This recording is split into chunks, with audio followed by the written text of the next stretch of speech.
బైరి నరేష్ గారితో డిబేట్లో కూర్చున్నారు. ఆసాంతం వీక్షించాము. అయ్యప్ప స్వామి గురించి కూడా చాలా కామెంట్స్ చేశారు. ఆయనకి దానికి సంబంధించి నాకు తెలిసి శిక్ష కూడా ఇన్స్టెంట్గా పడింది ఆయన విషయంలో మాత్రం. శిక్ష అంటే దండం దశగుణం భవేత్ అండి, అంతే. ఓకే. ఇప్పుడు ఆ చేసిన తప్పును ఒప్పుకొని పోలీస్ స్టేషన్లో లొంగిపోయి భవిష్యత్తులో చేయను అంటే వేరేలా ఉండేది.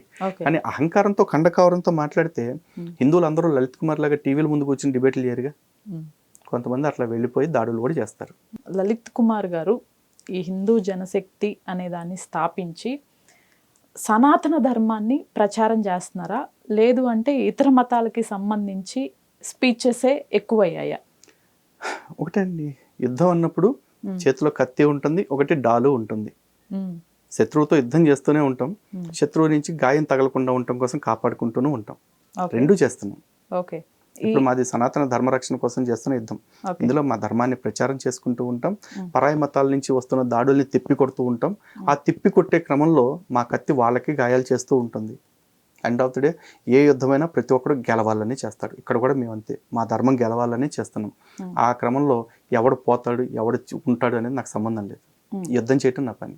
కానీ హిందూ మతానికి సంబంధించి ఏవైతే కొన్ని చిన్న చిన్న, ఇప్పుడు మీరు చెప్పారు కాలానుగుణంగా మారుతూ ఉంటుంది అని, ఏవైతే ఉన్నాయో నెగిటివిటీస్ చిన్న మైనర్వి, అవన్నీ మీ వరకు వచ్చినప్పుడు వాటిని కంప్లీట్గా తీసేయడానికి ట్రై చేస్తారా? ఇప్పుడు నేను వస్తానండి, ఈ ఛానల్లో బ్రదర్ ఉన్నాడు, అతని పేరు మీద నేను ఒక లెటర్ రిలీజ్ చేస్తాను. ఇదిగో నా ఆఫీస్లో నువ్వు ఎప్పుడు భవిష్యత్తులో దొంగతనం చేయడానికి వీలు లేదు అని చెప్పేసి రాసిస్తాను. అతను అప్పుడు దాకా ఏ దొంగతనం కూడా చేయలే, కానీ నేను ఊరికి అతను నువ్వు మళ్ళీ ఎప్పుడు దొంగతనం చేయడానికి వీలు లేదు అని రాస్తాను. ఆ లెటర్ అలా ఫైల్లో పెట్టేస్తాను రికార్డ్స్లో.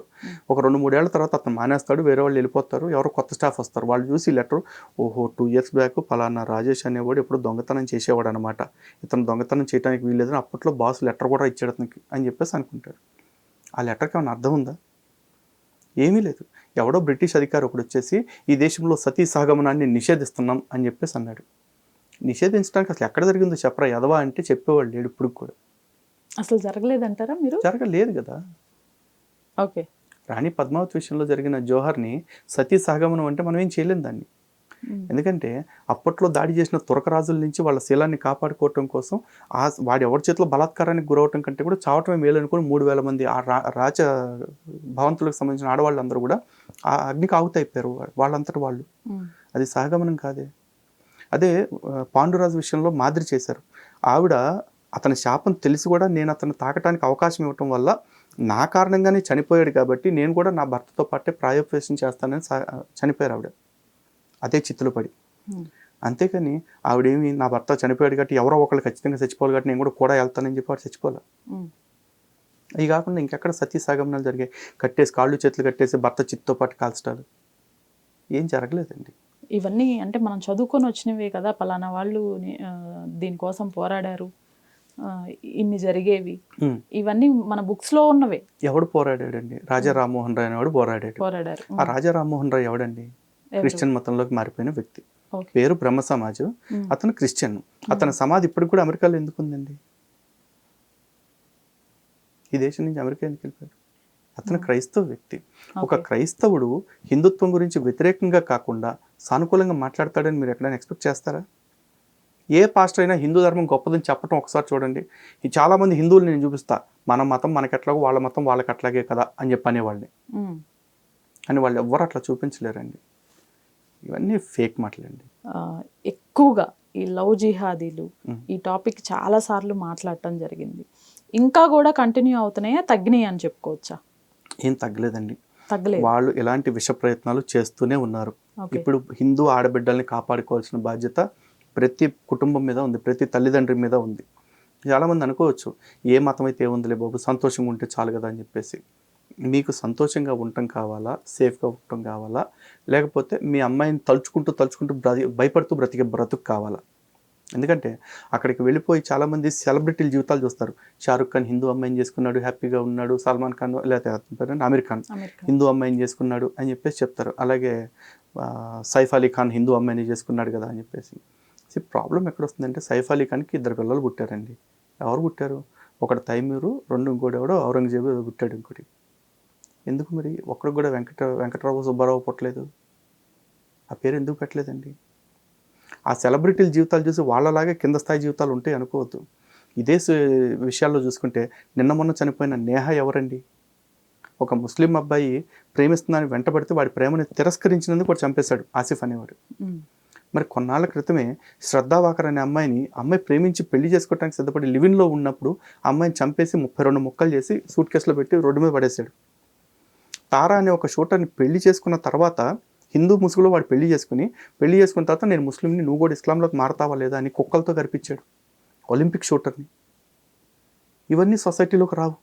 సెలబ్రిటీల జీవితాల్లో కనపడుతున్న నలుగురు జీవితాలు చూసి అందరి జీవితాలు కూడా ఇట్లాగే పెట్రోమిక్స్ లైట్లాగే వెలిగిపోతాయి అనుకుంటారు. లేవండి, అక్కడ పిల్లలు కలిగిన యంత్రాల్లాగా మారిపోయి బురకా మాటను బందీలు అయిపోయి నానా బాధలు పడుతున్న జీవితాలు ఇన్నున్నాయి.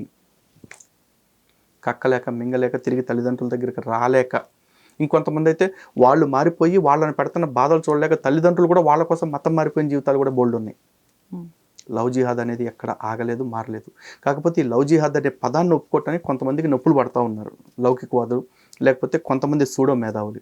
నేననేది ఏంటంటే, మీకు ఒకవేళ లవ్ జిహాద్ అనే పేరు నచ్చకపోతే ఇంకో పేరు పెట్టండి.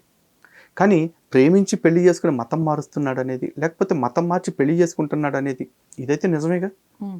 మరి దానికి లవ్ జిహాద్ అనే పేరు మీకు నచ్చకపోతే ఇంకో పేరు మీరే ఆలోచించి పెట్టండి ఏం జరుగుతుందో.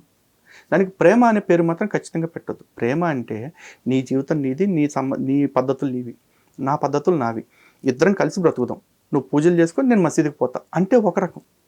అట్లాంటివి ఎక్కడ జరగట్లేదండి. నేను చూస్తున్న 100కి 99 పెళ్ళిళ్ళలో మత మార్పిళ్ళే ఉన్నాయి. ఆస్ట్రాలజీ పేరుతో, లేకపోతే బాబాలు, కొంతమంది దొంగ బాబాల పేరుతో మన హిందువుల్ని మోసం చేస్తున్న వారు ఎక్కువ అవుతున్నారు.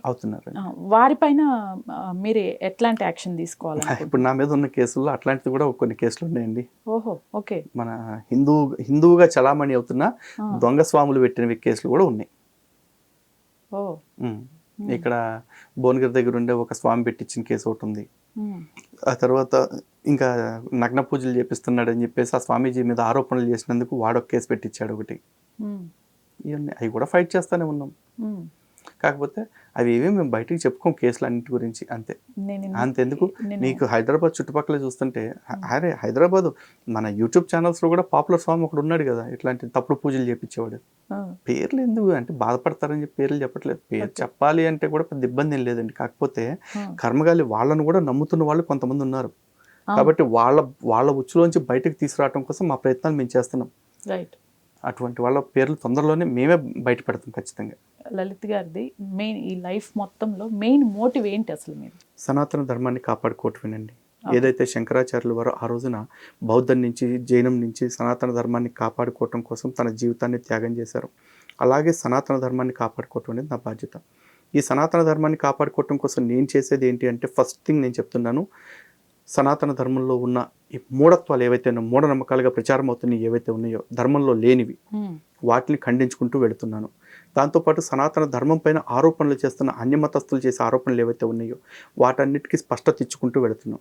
అంటే వేదాల్లో యేసు లేడు, పురాణాల్లో పీసు లేడు, లేకపోతే మహమ్మద్ లేడు, ఎవ్వరు లేరు ఇక్కడ దీనిలో. కానీ ఉన్నాడు అంటూ తప్పుడు ప్రచారం చేస్తున్న వాళ్ళకి మేము తగిన సమాధానాలు చెప్తున్నాము. థ్యాంక్ యూ అండి. Thank you so much. నమస్తే.